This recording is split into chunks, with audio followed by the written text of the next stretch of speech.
Hello, Mrs. Thomas here, and I'm going to be reading the next part in our Charlie and the Chocolate Factory readings. And this is chapter 17, Augustus Gloop Goes Up the Pipe. When Mr. Wonka turned round and saw what Augustus Gloop was doing, he cried out, "Oh no, please, Augustus, please, I beg you not to do that. My chocolate must be untouched by human hands." "Augustus!" called out Mrs. Gloop. "Didn't you hear what the man said? Come away from that river at once." "This stuff is fabulous," said Augustus, taking not the slightest notice of his mother or Mr. Wonka. "Gosh, I need a bucket to drink it properly." "Augustus!" cried Mr. Wonka, hopping up and down and waggling his stick in the air. "You must come away. You are dirtying my chocolate." "Augustus!" cried Mrs. Gloop. "Augustus!" cried Mr. Gloop. But Augustus was deaf to everything except the call of his enormous stomach. He was now lying full length on the ground with his head far out over the river, lapping up the chocolate like a dog. "Augustus!" cried Mrs. Gloop. "You'll be giving that a nasty cold of yours to about 1,000,000 people all over the country." "You be careful," Augustus shouted Mr. Gloop. "You're leaning too far out." Mr. Gloop was absolutely right, for suddenly there was a shriek and then a splash, and into the river went Augustus Gloop, and in 1 second he had disappeared under the brown surface. "Save him!" screamed Mrs. Gloop, going white in the face and waving her umbrella about. "He'll drown! He can't swim a yard! Save him! Save him!" "Good heavens, woman," said Mr. Gloop. "I'm not diving in there. I've got my best suit on." Augustus Gloop's face came up again to the surface painted brown with chocolate. "Help! Help! Help!" he yelled. "Fish me out!" "Don't just stand there," Mrs. Gloop screamed at Mr. Gloop. "Do something." "I am doing something," said Mr. Gloop, who was now taking off his jacket and getting ready to dive into the chocolate. But while he was doing this, the wretched boy was being sucked closer and closer towards the mouth of one of the great pipes that was dangling down onto the river.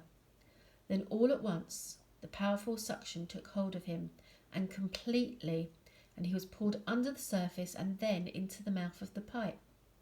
The crowd on the riverbank waited breathlessly to see where he would come out. "There he goes," somebody shouted, pointing upwards.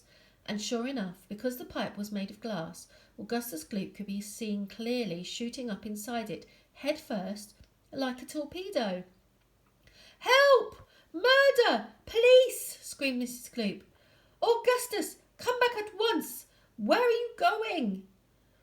"It's a wonder to me," said Mr. Gloop, "how that pipe is big enough for him to go through it." "It isn't big enough," said Charlie Bucket.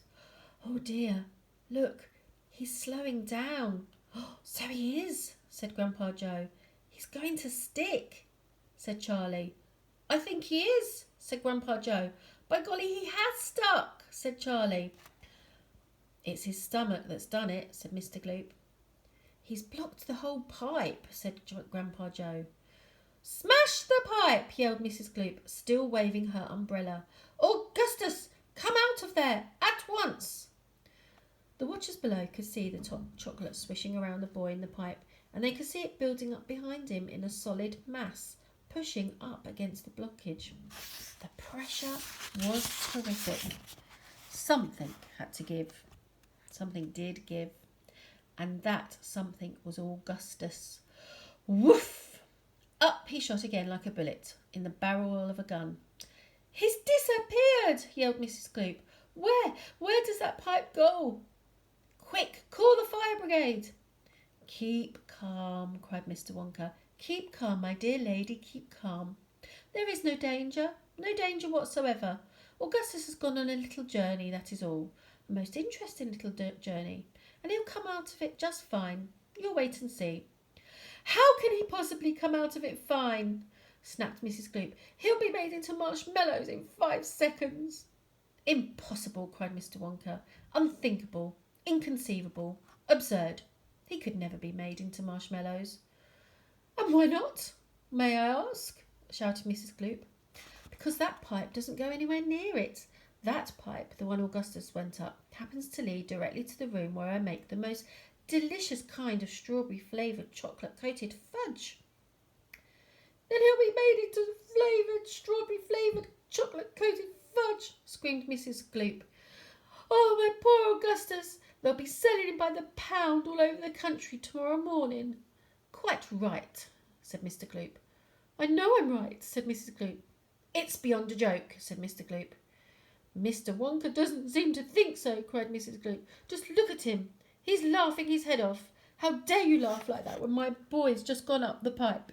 You monster, she shrieked, pointing her umbrella at Mr. Wonka as though he were going to run him through. You think it's a joke, don't you? You think that sucking my boy up into your fudge room is just like one great big colossal joke. He'll be perfectly safe, said Mr. Wonka, giggling slightly. He'll be chocolate fudge, shrieked Mrs. Gloop. Never, cried Mr. Wonka. Of course he will, shrieked Mrs. Gloop. I wouldn't allow it, cried Mr. Wonka. And why not? Shrieked Mrs. Gloop. Because the taste would be terrible, said Mr. Wonka. Just imagine it. Augustus flavoured chocolate-coated gloop. No one would buy it. They most certainly would, cried Mr. Gloop indignantly. I don't want to think about it, shrieked Mrs. Gloop. Nor do I, said Mr. Wonka, and I do promise you, madam, that your darling boy is perfectly safe. If he's perfectly safe, then where is he? Snapped Mrs. Gloop. Lead me to him this instant. Mr. Wonka turned around and clicked his fingers sharply. Click, click, click, 3 times. Immediately, an Oompa Loompa appeared, as if from nowhere, and stood beside him. The Oompa Loompa bowed and smiled, showing beautiful white teeth. His skin was rosy white, his long hair golden brown, and the top of his head came just above the height of Mr. Wonka's knee. He wore the usual deerskin slung over his shoulder. Now, listen to me, said Mr. Wonka, looking down at the tiny man. I want you to take Mr. and Mrs. Gloop up to the fudge room and help them to find their son Augustus. He's gone up the pipe. The Oompa Loompa took one look at Mrs. Gloop and exploded into peals of laughter. Oh, do be quiet, said Mr. Wonka. Control yourself. Pull yourself together. Mrs. Gloop doesn't think it's at all funny. You can say that again, said Mrs. Gloop. Go straight to the fudge room, Mr. Wonka said to the Oompa Loompa, and when you get there, take a long stick and start poking around inside the big chocolate mixing barrel. It's almost certain you'll find him in there. You'd better look sharp. You'll have to hurry. If you leave him in the chocolate mixing barrel too long, he's liable to get poured into the fudge boiler, and that really would be a disaster, wouldn't it? My fudge would be quite uneatable.